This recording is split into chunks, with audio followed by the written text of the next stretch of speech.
सीतामढ़ी के पुपरी थाना क्षेत्र के भिट्ठा गांव में पुलिस टीम पर हमला करने के आरोप में 25 लोगों को गिरफ्तार किया गया है। 3 दिन पहले भिट्ठा गांव में श्री सहनी के बेटे मुकेश सहनी की संदेहास्पद स्थिति में मौत हो गई थी, जिसके बाद लोग युवक की मौत को हत्या बताकर उसका आरोपी उसकी भाभी को बता रहे थे, जिसको गिरफ्तार करने की मांग को लेकर जमकर हंगामा और प्रदर्शन करते हुए सड़क जाम कर दिया गया था। घटना की सूचना पर पहुंची पुपरी थाना की पुलिस ने लोगों को जब समझाने का प्रयास किया, इस दौरान पुलिस पर हमला कर दिया गया और वाहनों को भी क्षतिग्रस्त कर दिया गया। वहीं इस मामले में 3 पुलिसकर्मी जख्मी हो गए। एसपी हरकिशोर राय ने बताया कि इस मामले में पुलिस ने 54 लोगों को नामजद करते हुए प्राथमिकी दर्ज की है। पुलिस ने त्वरित कार्रवाई करते हुए 10 महिला सहित 25 लोगों को गिरफ्तार कर जेल भेज दिया है।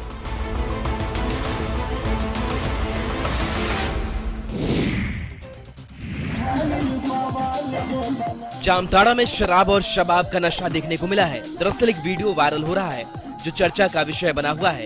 वीडियो में दिख रहा शख्स से चितरंजन रेलवे स्टेशन का जीआरपी प्रभारी सुरेश कुमार पासवान बताया जा रहा है, जो शराब और शबाब के नशे में इस कदर धुत है कि उससे ये भी ख्याल नहीं रहा कि वो एक पुलिसकर्मी है। बताया जा रहा है कि 19 फरवरी की रात 11 बजे से सुबह 4 बजे तक जामताड़ा के चितरंजन स्टेशन पर रंगारंग डांस कार्यक्रम आयोजित किया गया और इस डांस कार्यक्रम में चितरंजन रेलवे स्टेशन के जीआरपी प्रभारी सुरेश कुमार पासवान अपनी मर्यादा तक भूल गए और अश्लील गानों पर डांसर्स के साथ थिरकते नजर आए। अब जब प्रभारी ही बेकाबू हो गए तो फिर दूसरे जीआरपी जवान कैसे रुकते? वो भी स्टेज पर चढ़ गए और प्रभारी के साथ जीआरपी के अन्य जवान भी सादी वर्दी में थिरकते नजर आ रहे हैं। इधर अश्लील डांस का वीडियो वायरल होने के बाद धनबाद रेल एसपी ने इस पर कार्रवाई करते हुए चितरंजन जीआरपी थाना प्रभारी को सस्पेंड कर दिया है और उन पर विभागीय कार्रवाई की भी अनुशंसा की गई है।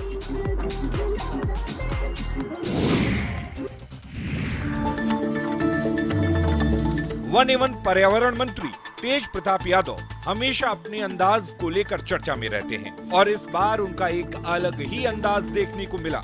जाहिर है साइकिल से दफ्तर जाने की तेज प्रताप की ये तस्वीर भी उनका एक अलग ही अंदाज है। दरअसल तेज प्रताप ने उस वक्त सबको फिर से हैरान कर दिया जब वो अचानक साइकिल चलाकर राबड़ी आवाज से निकलकर अपने कार्यालय अरण्य भवन पहुंचे।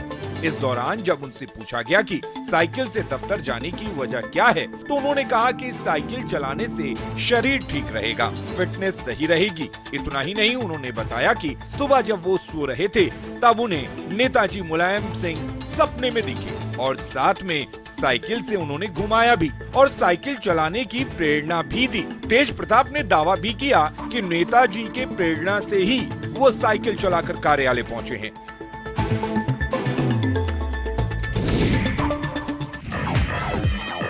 नवादा में इन दिनों एक वीडियो सोशल मीडिया पर तेजी से वायरल हो रहा है, जहां क्रिकेट मैच के आयोजन के दौरान डांसर से डांस कराया जा रहा है। ये वीडियो नारदीगंज थाना क्षेत्र के सिरपतिया गांव का बताया जा रहा है। हालांकि न्यूज 18 इस वायरल वीडियो की पुष्टि नहीं करता है। वीडियो में साफ तौर पर देखा जा सकता है कि क्रिकेट मैदान पर किस तरह से डांसर्स ठुमके लगा रही हैं और इसे देखने के लिए बड़ी संख्या में लोग मौजूद हैं।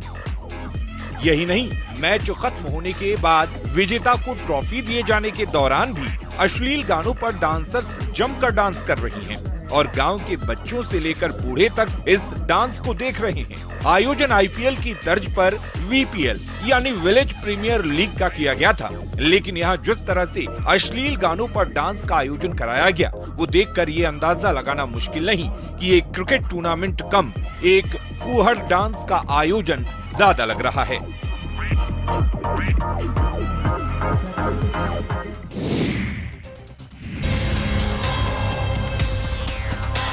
झारखंड में सरकार प्राथमिक शिक्षा में सुधार के दावे करती है। सरकार की तरफ से कहा जाता है कि सुधार के लिए हर संभव प्रयास किया जा रहा है, लेकिन पाकुड़ जिले के हिरनपुर प्रखंड क्षेत्र के पाडेर कोला गांव में उत्क्रमित मध्य विद्यालय की तस्वीर कुछ और ही कहानी बयां कर रही है। स्कूल के जर्जर भवन को देखकर समझा जा सकता है कि किस तरह बच्चे इस जर्जर भवन में जान जोखिम में डालकर पढ़ने के लिए मजबूर हैं। वहीं छत से पानी टपक रहा है तो कहीं छत का प्लास्टर ही टूटकर गिरने का खतरा बना रहता है। ऐसे में स्कूल के खस्ता हाल भवन को देखकर अब अभिभावक भी बच्चों को स्कूल भेजने से कतरा रहे हैं। ये तो एक स्कूल की तस्वीर है, लेकिन पाकुड़ जिले में कई ऐसे स्कूल के भवन हैं जहां नौनिहाल खतरों के बीच पढ़ने के लिए मजबूर हैं। यही नहीं, कई स्कूलों में तो एक ही कमरे में 5-5 कक्षाएं चलाई जा रही है। कुछ के हालात तो इतने बदतर हैं कि बारिश होने के साथ ही स्कूलों में छुट्टी की घंटी बज जाती है। ऐसे में लोग स्कूलों की हालत सुधारने की मांग कर रहे हैं। बिहार में हुनरबाजों की कमी नहीं है। आए दिन बिहार के युवा अपने हुनर और कलाओं की बदौलत पूरे देश ही नहीं, दुनिया में अपनी पहचान बना रहे हैं। ऐसा ही एक हुनर पटना में भी देखने को मिला। पटना के हर्ष ने एक ऐसा डिवाइस तैयार किया है जिससे सब्जी और फलों में कितना केमिकल है उसे आप माप सकते हैं और केमिकल वाले फल सब्जियों से खुद को बचा सकते हैं। डिवाइस में 2 लाइट लगा हुआ है। अगर रेड लाइट जलता है इसका मतलब फल सब्जी में केमिकल है। साथ ही डिवाइस में लगे स्क्रीन पर केमिकल की मात्रा भी लिखी नजर आएगी। एक मामूली ई रिक्शा चालक का बेटा हर्ष बिहार सरकार के संस्था किलकारी में पढ़ाई कर रहा है और वहीं से नई तकनीक के लिए सीखता है। महज 16 साल की उम्र में हर्ष ने कई तरह की खोज किए हैं। हर्ष को इस डिवाइस में A ग्रेड मिल चुका है। हर्ष का सपना है कि वह बड़ा होकर एक अच्छा वैज्ञानिक बने और देश के लिए नाम करे।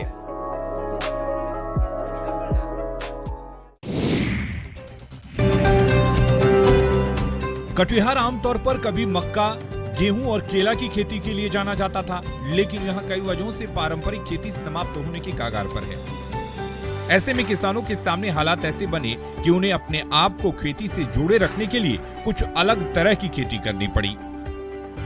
अब यहाँ के किसान कुछ अलग करने की कोशिश कर रहे हैं और इसी कड़ी में कटिहार में ऑर्गेनिक अमरूद की खेती की तरफ किसान तेजी से बढ़ रहे हैं। यहाँ कोड़ा इलाके के किसान पंकज ने कई एकड़ में ऑर्गेनिक अमरूद की खेती शुरू की है। पूरी तरह जैविक तरीके से उपजाए गए ये अमरूद स्वाद के साथ ही साइज में भी काफी अच्छे हैं और सेहत के लिए बेहद फायदेमंद भी हैं। कम मेहनत में अधिक मुनाफा देने वाले इस अमरूद के लिए बाजार भी आसानी से उपलब्ध है। पंकज के प्रयास से ऑर्गेनिक अमरूद की खेती मुनाफे वाला सौदा साबित होने के बाद अब दूसरे किसान भी इससे प्रभावित होकर ऑर्गेनिक अमरूद अपने खेतों में उपजाने की बात कर रहे हैं।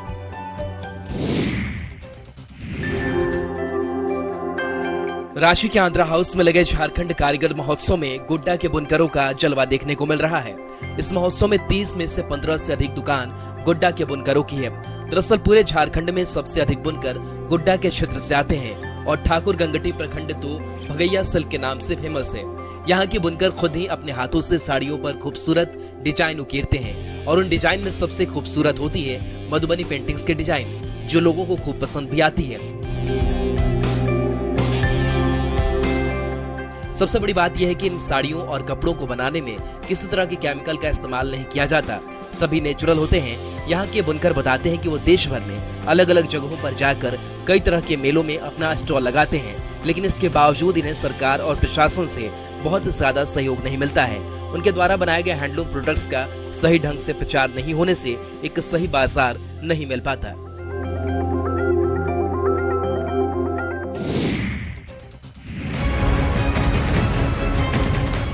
पटना में एक दवा दुकानदार को दबंग से दवा के बदले रुपए मांगना महंगा पड़ गया। आरोपी पैसे मांगने पर गुस्सा हो गया और कुछ लोगों के साथ दुकान पर पहुंचकर मारपीट करने लगा। मारपीट और राइफल तानने की घटना सीसीटीवी कैमरे में कैद हो गई है। तस्वीरों में आप देख सकते हैं कि 3 लोग दवा खरीदने दुकान पर पहुंचते हैं। दवा लेने के बाद दुकानदार उनसे पैसे मांगता है तो पीला कलर का स्वेटशर्ट पहने एक शख्स पूरे तेवर में दुकान में घुसता है और काउंटर पर बैठे दुकानदार पर दे दनादन लपड़ थप्पड़ की बरसात कर देता है। कुछ और लोग दुकान में पहुंचते हैं तो उसे रोकने की कोशिश करते हैं और काफी समझाने के बाद उसे दुकान से बाहर भेज देते हैं। घटना के बाद इलाके में अफरा तफरी मच गई है। पुलिस को मामले की सूचना दे दी गई है, जिसके बाद पुलिस तत्काल मौके पर पहुंचकर छानबीन में जुट गई है।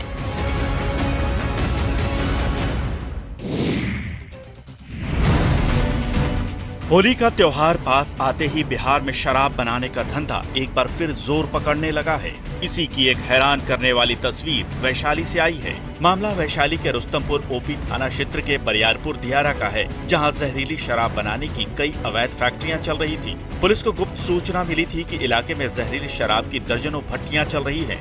बावजूद इसके रुस्तमपुर ओपी की पुलिस शराब बनाने वालों पर कार्रवाई नहीं कर रही है।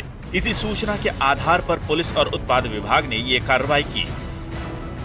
ड्रोन की मदद से चप्पे चप्पे की तलाशी ली गई। इस कार्रवाई में पुलिस और उत्पाद विभाग की टीम ने शराब की 11 अवैध भट्टियों को ध्वस्त किया। मौके पर ही 11,000 लीटर अर्धनिर्मित शराब को भी नष्ट किया गया। साथ ही 345 लीटर तैयार चुलाई शराब को भी बरामद किया गया। लेकिन इस दबिश से पहले ही शराब कारोबारी मौके से फरार होने में कामयाब रहे। पुलिस अब इन शराब कारोबारियों की तलाश कर रही है।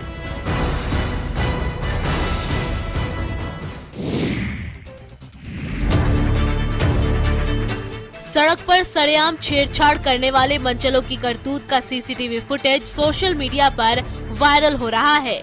छेड़छाड़ का विरोध करने पर मंचलों ने जमकर मारपीट भी की। घटना उत्तर प्रदेश के मेरठ के थाना लिसाड़ी के श्यामनगर की है, जहां सड़क पर अपनी मां के साथ जा रही लड़की को मंचलों ने परेशान कर दिया। मंचलों की करतूत देखकर एक राहगीर ने युवती को बचाने की कोशिश की, लेकिन छेड़छाड़ का विरोध करना मंचलों को नागवार गुजरा। मंचलों ने राहगीर की जमकर पिटाई कर डाली। वीडियो में देखा जा सकता है कि कैसे भरे ट्रैफिक के बीच मंचले युवक की बेरहमी से पिटाई कर रहे हैं। वो पीड़ित पर जमकर लात घूंसे बरसा रहे हैं। वहीं लोग बीच बचाव करने की बजाय तमाशबीन बनकर लड़ाई का मजा ले रहे हैं। पीड़ित ने इस बारे में थाने में शिकायत दर्ज करा दी है और न्याय की गुहार लगाई है।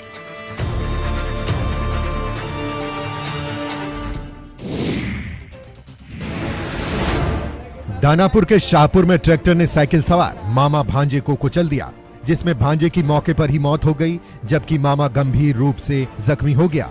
उसे दानापुर के निजी नर्सिंग होम में इलाज के लिए भर्ती करा दिया गया है। मृतक शेरपुर के रहने वाले रंजय कुमार का बेटा अभिनव कुमार बताया जाता है, जबकि जख्मी मामा का नाम जयप्रकाश बताया जाता है। दोनों एक साथ शेरपुर से साइकिल पर सवार होकर अभिनव को परीक्षा दिलवाने के लिए निकले थे। जैसे ही शाहपुर के पीएनबी बैंक के पास पहुंचे, तभी अचानक पीछे से आ रही ट्रैक्टर ने टक्कर मार दी। टक्कर की वजह से दोनों गिर गए और फिर पीछे से आ रहा दूसरा ट्रैक्टर दोनों को कुचलते हुए निकल गया। जब तक स्थानीय लोग कुछ कर पाते, तब तक ट्रैक्टर चालक ट्रैक्टर लेकर फरार हो गया। स्थानीय लोगों ने पुलिस को सूचना दी और फिर घायल को अस्पताल पहुंचाया गया। पुलिस ने परिजनों को सूचना दी और मृतक के शव को पोस्टमार्टम के लिए अनुमंडल अस्पताल दानापुर भेजा गया है।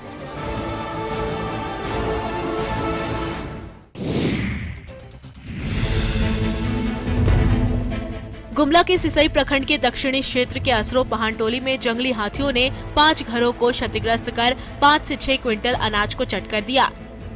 हाथियों का झुंड दिन में अमकोली कोड़ेकेरा जंगल में रहने के बाद फिर असरो बनटोलिया आ गया और मंगरा ओराव के घर को तोड़कर इसी गांव में डेरा जमा लिया। हाथियों के डेरा जमा लेने से दर्जनों गांव के ग्रामीण भय के साए में रहने को मजबूर हैं। बताया जाता है कि हाथियों का झुंड असरो पहान टोली आया और गांव के चानू देवी, जानो देवी, केशवर खड़िया, दरबन गोप के घर को क्षतिग्रस्त कर घर में रखे अनाज को खा गया।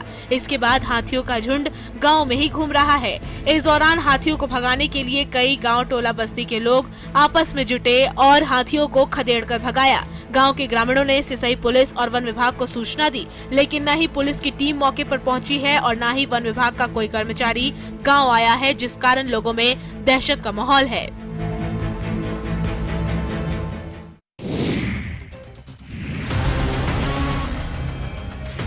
सासाराम के चनारी के मोहम्मदपुर गांव में शेरगढ़ दंगल चैंपियनशिप का आयोजन किया गया, जिसमें पहलवानों ने अपना अपना दम दिखाया। बिहार के अलावा झारखंड, उत्तर प्रदेश और छत्तीसगढ़ से आए पहलवानों ने इस अखाड़े में जब पहलवानी दिखाई तो गांव के लोग दांतों तले उंगलियां दबाकर देखते रह गए।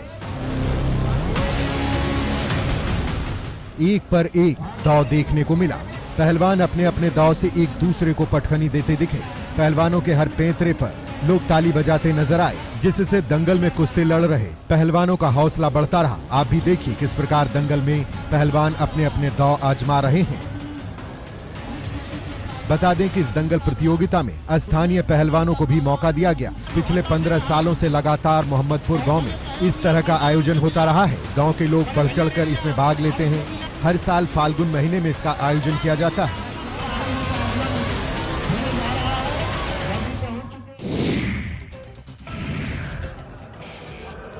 बिहार के उप मुख्यमंत्री तेजस्वी यादव स्पोर्ट्स में भी खास रुचि रखते हैं। कई बार उन्होंने क्रिकेट खेलते हुए अपना वीडियो सोशल मीडिया पर शेयर किया है। अब तेजस्वी ने अपने ट्विटर पर एक नया वीडियो शेयर किया है, जिसमें वो बॉलीवुड एक्ट्रेस नीतू चंद्रा के साथ बैडमिंटन खेलते नजर आ रहे हैं। वीडियो में तेजस्वी यादव बैडमिंटन कोर्ट में स्मैश और बैकहैंड शॉट्स लगाते दिख रहे हैं। वीडियो शेयर करते हुए उन्होंने लिखा है कि खेल नेतृत्व क्षमता और टीम भावना विकसित करता है। वीडियो को पोस्ट करते हुए तेजस्वी यादव ने बॉलीवुड एक्ट्रेस और बिहार की बेटी नीतू चंद्रा की तारीफ भी की। तेजस्वी ने लिखा है कि बिहार की बेटी बहुमुखी प्रतिभा की धनी बॉलीवुड सिने स्टार नीतू चंद्रा जी के साथ बैडमिंटन खेला। जीवन में खेल के महत्व को कम नहीं माना जा सकता। खेल मानसिक और शारीरिक रूप से स्वस्थ रखने के साथ साथ हमारा व्यक्तित्व, चरित्र निर्माण, नेतृत्व क्षमता और टीम भावना विकसित करता है।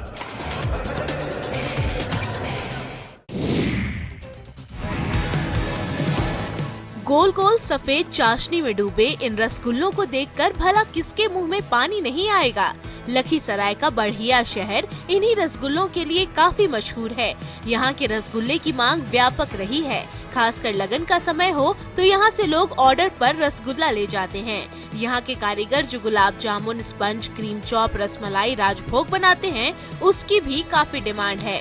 यहाँ के लोगों को रसगुल्ले इतने पसंद हैं कि रसगुल्लों का व्यवसाय अब कुटीर उद्योग का रूप ले चुका है। दुकानदार बताते हैं कि रसगुल्ला के लिए बढ़िया दशकों से मशहूर है। यहाँ का रसगुल्ला शुद्ध दूध और घी में बना होता है। रसगुल्ला खरीदने आए ग्राहकों को मिट्टी के बर्तन में पैक करके दिया जाता है, जो यहाँ की एक और खासियत में से एक है। ग्राहक बताते हैं कि बढ़िया का रसगुल्ला कोई ऐसा वैसा रसगुल्ला नहीं, बल्कि काफी शुद्ध होता है। बढ़िया से गुजरने वाले लोग यहाँ के रसगुल्ले का आनंद जरूर लेते हैं।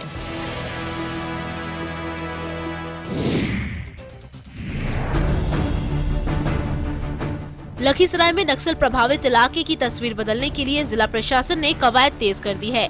नक्सल प्रभावित इलाके के लोगों को समाज की मुख्य धारा में लाने के लिए जिला प्रशासन ने नक्सल प्रभावित चानन थाना क्षेत्र के गांव का दौरा कर लोगों की समस्याओं को जाना। डीएम अमरेंद्र कुमार, एसपी पंकज कुमार सहित कई प्रशासनिक अधिकारियों और एसएसबी की टीम ने सुप्रसिद्ध श्रृंगी ऋषिधाम, जलप्पा स्थान, न्यू बरबसिया समेत कई जगहों का दौरा किया और लोगों की समस्याओं को जाना। साथ ही इलाके के विकास करने का दावा किया है। एसपी पंकज कुमार ने बताया कि जिला प्रशासन का पूरा कुनबा नक्सल प्रभावित इलाके का दौरा कर लोगों की समस्याओं को जान रहा है। साथ ही इनकी समस्याओं को भी जल्द निपटाने की तैयारी की जा रही है। एसपी ने बताया कि लगातार कार्रवाई के बाद इस इलाके में नक्सली बैकफुट पर हैं। लोगों से अपील है कि समाज की मुख्य धारा से जुटें और सरकार की योजनाओं का लाभ लें।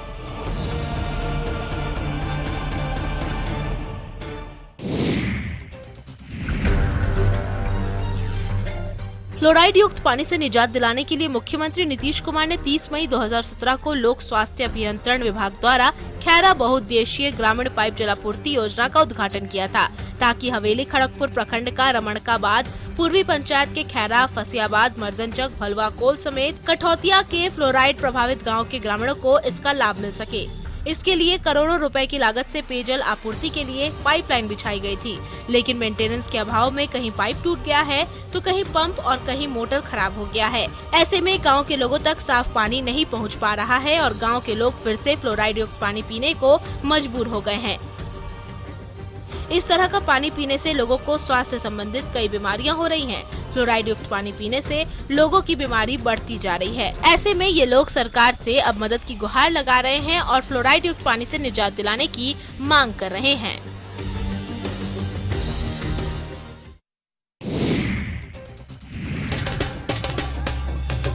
नवादा के गोविंदपुर में मां भगवती की प्राण प्रतिष्ठा को लेकर हाथी घोड़े के साथ भव्य कलश यात्रा निकाली गई। गोविंदपुर के बेला गांव में नवनिर्मित मंदिर में मां भगवती की प्राण प्रतिष्ठा के लिए महायज्ञ का अनुष्ठान किया गया, जिसमें हजारों महिलाएं और पुरुष कलश यात्रा में शामिल हुए। हाथी, घोड़ा, ऊंट, बैंड बाजा के साथ भक्तिमय माहौल में कलश यात्रा की शुरुआत की गई, जिसमें आकर्षक झांकियां भी निकाली गई। दूसरे राज्य झारखंड और बंगाल से आए कलाकारों ने आकर्षक झांकियां भी पेश की। झांकियों ने लोगों को अपनी तरफ खूब आकर्षित किया। तस्वीरों में आप भी इस मनमोहक झांकी को देख सकते हैं। देखिए ये कलाकार कैसे सांस्कृतिक पोशाक पहनकर परंपरागत नृत्य कर रहे हैं। इस कलश यात्रा के दौरान शिव बारात भी निकाली गई, जिसमें महिला और पुरुष कलाकारों ने आकर्षक झांकियों से सभी का मन मोह लिया। बता दें कि 28 फरवरी तक ये यज्ञ आयोजित किया जाएगा।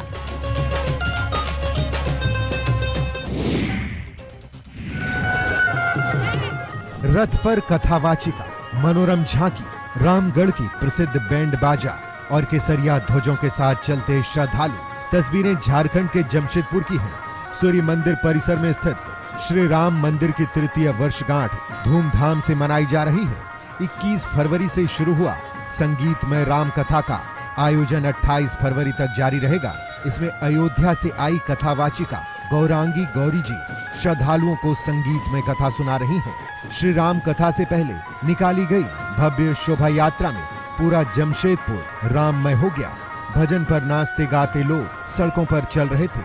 श्रद्धालुओं पर की गई पुष्प वर्षा देखने लायक थी। इस शोभा यात्रा में जजमान बने राज्य के पूर्व मुख्यमंत्री और भारतीय जनता पार्टी के राष्ट्रीय उपाध्यक्ष रघुवर दास और सैकड़ों की संख्या में महिलाएं और पुरुष ध्वज लिए चल रहे थे।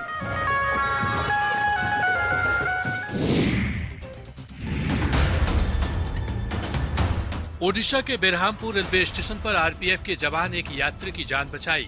ट्रेन से सफर करने वाले यात्रियों के लिए यह एक बहुत बड़ा सबक है।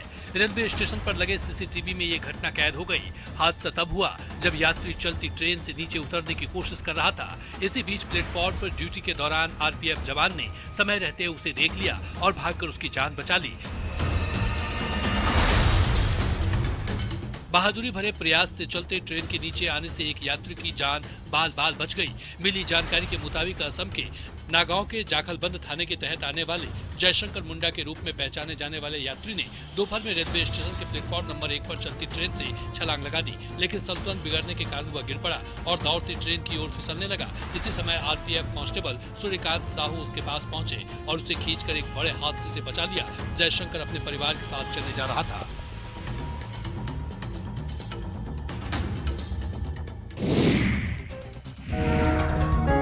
एक दौर हुआ करता था जब गली मोहल्ले में बायोस्कोप वाले के आते ही बच्चे उसके पीछे पीछे दौड़ने लगते थे। कश्मीर की खूबसूरत वादियों की बात करें या आगरा के ताजमहल की, दिल्ली का कुतुब मीनार हो या मुंबई का गेटवे ऑफ इंडिया, सभी पर्यटन स्थल इस छोटे से डिब्बे में बंद रहते थे और बच्चे खुशी से देखने के लिए बायोस्कोप वाले के पीछे पीछे भागते थे। वक्त बदला, दौर बदले, टेक्नोलॉजी बदली, धीरे धीरे बायोस्कोप अब विलुप्त होते जा रहा है। लेकिन अभी कई छोटे छोटे मॉलों में बायोस्कोप नजर आ रहा है। बायोस्कोप को देखने के लिए बच्चों से ज्यादा उत्साहित बुजुर्ग होते हैं, क्योंकि उन्हें इस बायोस्कोप में अपना बचपन दिखता है। देवघर के शिल्प महोत्सव में पूर्वी चंपारण से आए राजकुमार चौबे बायोस्कोप लेकर आए हैं और लोग बड़े ही खुशी और आनंद से इसका लुत्फ भी उठा रहे हैं। वहीं बायोस्कोप देखने और बच्चों को दिखाने के लिए बुजुर्ग ही ज्यादा उत्साहित होते हैं।